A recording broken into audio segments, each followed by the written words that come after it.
How's it going, everyone? So the Packers are bringing in another player for a top 30 visit. And this time it is out of the wide receiver group. So they're bringing in wide receiver Isaiah Bond out of Texas University. So Isaiah Bond is currently the 8th best ranked wide receiver in the consensus draft board and is currently ranked 70th overall. And that puts him around a day 2 pick, potentially a day 3 pick if he falls, but about a late day 2 pick.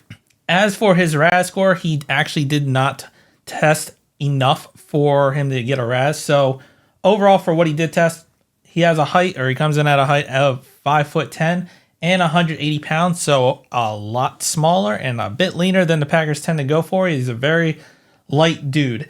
But his 40-yard time, he ran a 4.39 at the NFL Combine. And he actually improved on that and ran a 4.35 40-yard dash at his pro day. And if we're to look at all the wide receivers that ran the 40-yard time, that puts him at 9th best at the NFL Combine at his 4.39.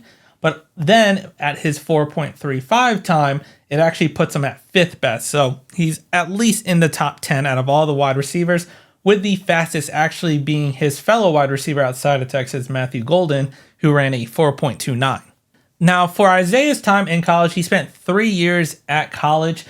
First 2 years he spent at Alabama. Then after his second year, he transferred out of Alabama and went to Texas for his final year due to the fact that Nick Saban was retiring from Alabama. And he pretty much came out and directly said it, that he was making a business decision and doing what was best for him. So that's why he left Alabama and transferred over to Texas. So in his first year, he kind of got his feet wet, didn't do too much. Played in 13 games, had 17 receptions for 220 yards and 1 touchdown. Then in his second year at Alabama, played 14 games, had 48 total receptions and 668 yards with 4 touchdowns.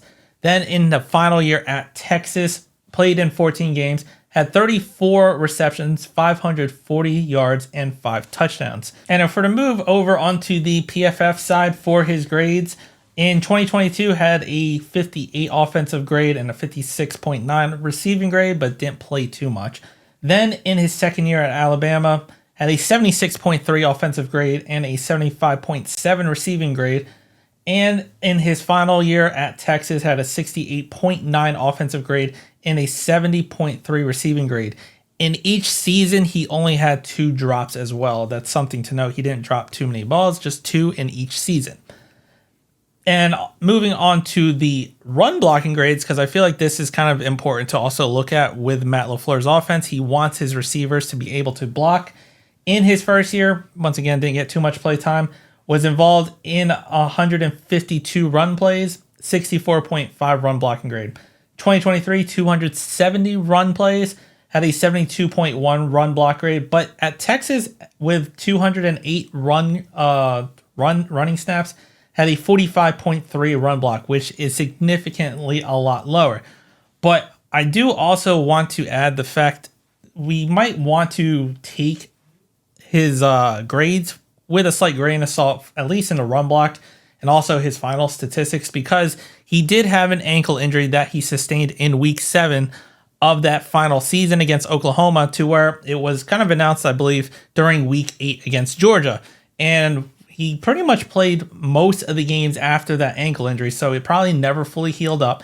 Then in the SEC Conference Championship game, he actually re-aggravated that ankle, had a high ankle injury, which made him miss the first round of the playoffs against Clemson. But he was able to come back after that in the following playoff game. So he did kind of have an ankle injury for the second half of the season, and I feel like that might have played a big part in his run block grade, considering how much it dipped, because he can't get his footing, considering he's already a small, light guy.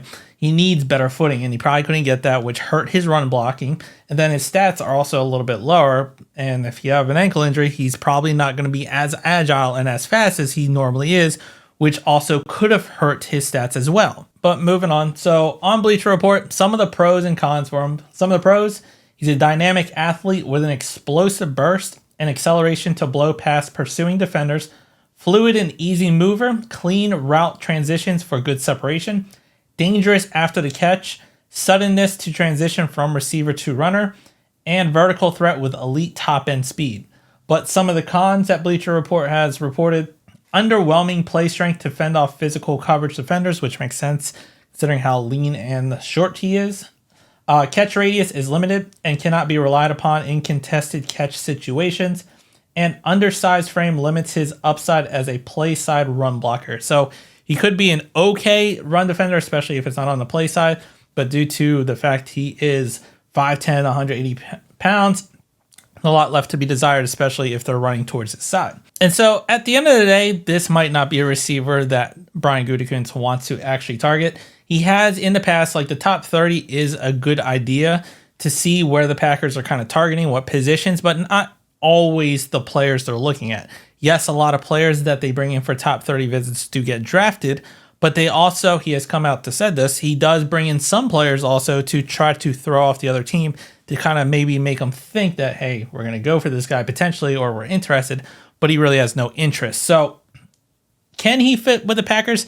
He has the elite top end speed, which is nice. He can pretty much stretch the defense vertically, which is something we do need with Christian Watson going down. Yes, we did sign Mecole Hardman, who's probably better and a better veteran and probably more suited for the offense at this current time, and shouldn't really rely on a rookie to try to extend the defense. But who knows what Brian Gutekunst and Matt LaFleur are talking about in that sense. As for run blocking, he's not the biggest. He's not a receiver that Packers tend to go for. He's under 207 pounds. He's 5'10". They like the big body receivers, and he's just not that. So I wouldn't hold your breath in hoping if you like Isaiah Bond, because he definitely doesn't shrink from the big moment. He made a play in his last season with Alabama where against Auburn in the 2023 Iron Bowl, they were down. It was 4th and 31, I believe it was, on the pretty much final play, and he converted it for a touchdown. He caught the ball, scored the game-winning touchdown for them, which allowed Alabama to win that season. So he doesn't shy from the big moments. So there's no worry about that, but it's, can he fit this offense? Run blocking could be something to be desired. His body build, not something the Packers typically go for. And so depending on where he falls, like I said, he's 70th overall, so that would technically put him as a late day 2 pick. But if he does fall to day 3 in the 3rd round, maybe the Packers take a flyer and they take a chance on him. We do have Bo Melton and Mecole Hardman, which is kind of the same size, but really fast dudes. So maybe he tries to compete for one of those positions if he gets drafted. There's a lot of questions and unknown if they actually went down this route. But at the end of the day, the Packers have brought in Isaiah Bond for a top 30 visit, so definitely something to keep an eye on. So let me know what you think down in the comments. If you liked the video, hit the like button, subscribe to the channel, and as always, go Pack Go.